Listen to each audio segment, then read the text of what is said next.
Welcome back to the Book Nook podcast. We're diving deep into a book today that's sparked a lot of different opinions. Yeah. Sarah J. Maas's A Court of Thorns and Roses. Mm-hmm. We have a ton of reviews and videos from you, our listener, and we're excited to kind of sift through them with you. It is really interesting to see the range of responses to this book.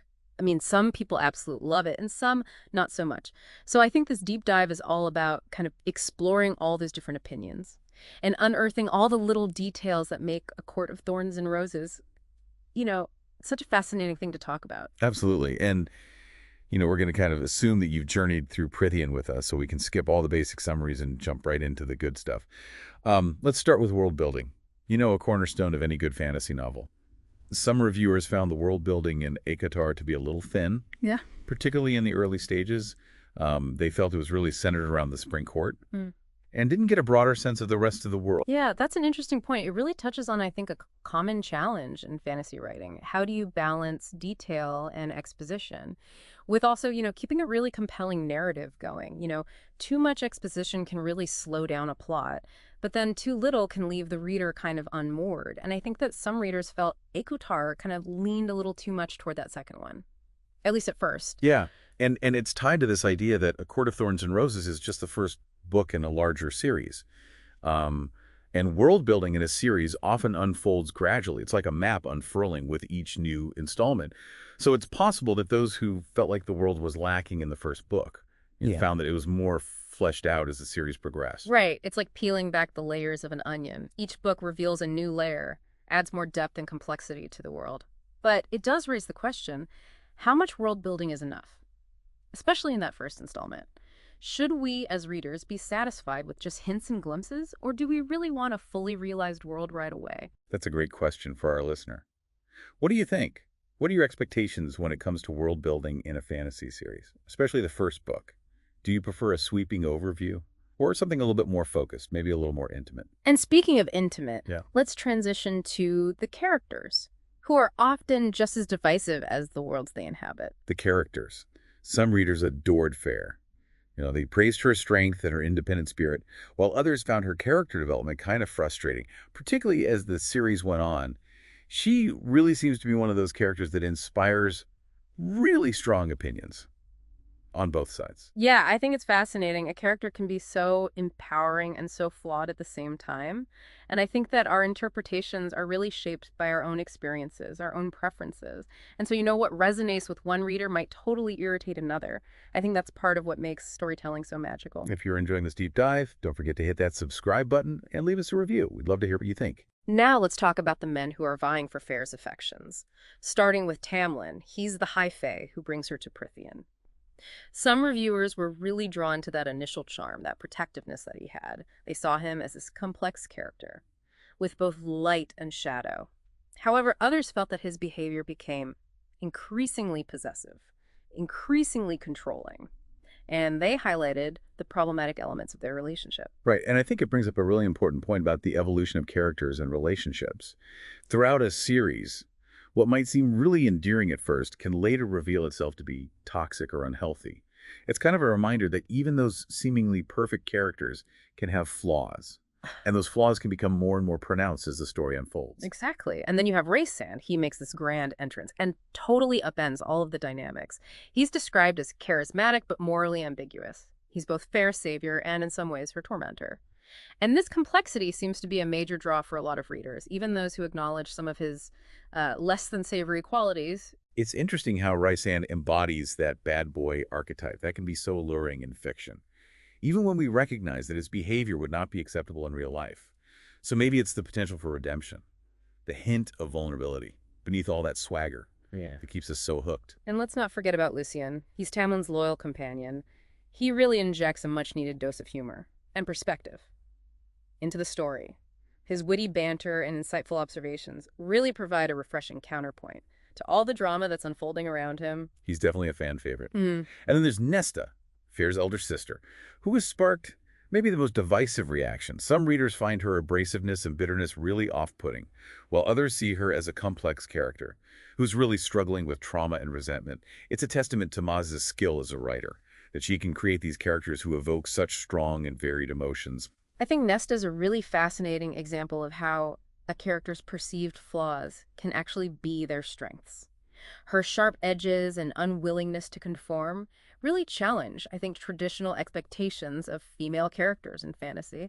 And I think her journey of self-discovery throughout the series resonates with readers who appreciate a bit more grit in their heroines. Yeah, you're right. Those seemingly unlikable characters, they often end up being the most compelling. They force us to confront our own biases and our own preconceived notions about what makes a character good or bad. Exactly. Now let's shift gears a little bit and talk about the plot of A Court of Thorns and Roses. Some reviewers praised it. They loved the fast-paced action, the romantic tension, but others found it a bit predictable. They thought it drew a little too heavily from classic fairy tale tropes. It is interesting how Maas weaves those familiar elements, Yeah. like the hidden magical world, the curse, the beastly love interest. She weaves those into a new narrative. I think some might argue that originality isn't always about inventing something entirely new, but it's about breathing fresh life into existing ideas. Right. It's about taking those building blocks we're so familiar with and kind of assembling them in a way that feels fresh and engaging. And in the case of ACOTAR, it seems like a lot of readers felt the execution, particularly the romantic elements, really made up for any perceived lack of originality. Speaking of romance, let's talk about the aspect of the book that has generated maybe the most buzz, the romantasy element. Mm-hmm. And Spice level. this is really where A Court of Thorns and Roses embraces the genre. The romantic relationships are front and center, and the series definitely does not shy away from those steamy encounters. But I think there's also this real depth and complexity to the relationships that elevate them beyond just physical attraction. And that's reflected in the varying opinions on the spice level. Some readers found it perfectly satisfying, while others felt like it was kind of a slow burn. That really intensified in later books, and it just speaks to the importance of understanding your audience's expectations, especially within a genre like romantasy, where that balance of romance and fantasy and sensuality can really vary widely. Yeah. And it also highlights, I think, the challenge of pacing those intimate scenes within a larger narrative. Some readers might crave that immediate gratification, while others appreciate a more gradual buildup of tension and intimacy. It's definitely a delicate balancing act, but one thing that seems to resonate with readers across the board is the emotional intensity of the relationships in ACOTAR. Whether you're Team Tamlin or Team Razan, there's no denying that Maas creates characters who love fiercely and passionately. And I think that's something that readers really connect with on a visceral level. Absolutely. And that emotional depth is often what distinguishes, I think, romantasy from just, straight up romance with fantasy elements. It's about exploring the transformative power of love within this fantastical setting. And I think ACOTAR definitely delivers on that. Before we wrap up this discussion, we wanted to take a minute to thank you, our listener, for joining us on this deep dive, if you're enjoying the Book Nook podcast. And these deep explorations into, the books that we all love, we would love it if you subscribed and left a review. It helps us reach more fellow bookworms like yourself, and it keeps those literary conversations flowing. Now let's kind of shift our focus to some of the overall impressions and recommendations that came up in the reviews and videos you provided. It seems like the consensus is that A Court of Thorns and Roses is a really immersive and entertaining read, even with, some of its flaws. And many reviewers said that the first book it serves kind of as a foundation for the larger series. And that world building, the character development, the romantic relationships, all of that deepens and becomes more nuanced as the story progresses. It's a really important point, I think, to consider for those who might be hesitant to jump into a multi-book series. That first book can sometimes feel like a prologue almost, like it's setting the stage for all the intricate and rewarding stories to come. Exactly. And while some reviewers found the writing style maybe a bit simplistic or the pacing uneven, they often conceded that the sheer entertainment value of the story outweighed any of those minor shortcomings. Yeah. It's a book that's meant to be devoured, to be enjoyed for its escapism and its romantic thrills. Right, and that's something to celebrate, I think. Not every book needs to be this literary masterpiece. Sometimes we just need a story that sweeps us away, that makes us feel, that leaves us wanting more. Absolutely. And A Court of Thorns and Roses seems to have achieved that for a lot of readers. Yeah. Judging by the passionate fan base it's created, it's a reminder, I think, that books have this incredible power to connect us, to transport us, and to ignite our imaginations. And that's definitely something worth cherishing. Yeah, it seems like A Court of Thorns and Roses is one of those books that sparks a real contagious enthusiasm in its fans. Yeah, for sure. And I think that passion is often what drives those vibrant online communities Hmm. where readers can, connect and share theories and just kind of dissect every little detail of the story. It's a testament to the power of books to create a sense of belonging and a shared experience. Speaking of shared experiences, one thing that came up in several of the reviews was this idea that A Court of Thorns and Roses might actually be better appreciated after reading the entire series. Oh, interesting. That's a really interesting take. It suggests that the first book, while enjoyable on its own, might gain a richer context when it's viewed as part of a larger narrative. Yeah? Certain plot points and character motivations, maybe even some details that seem insignificant at first, might take on a whole new meaning when you revisit them after experiencing the full scope of the story. It makes you wonder if knowing that a book is part of a series changes our reading experience. Do we become more forgiving of those early flaws, knowing that they might be addressed or redeemed later on? Or does it actually heighten our expectations, knowing that the author has more space and time to develop the world and the characters? Yeah, it's a fascinating question, and I think it speaks to this evolving nature of storytelling in general. In a world where multi-book series have become so popular, maybe it's not just about judging a single book in isolation, but seeing how it contributes to a larger tapestry. That's a great way to put it.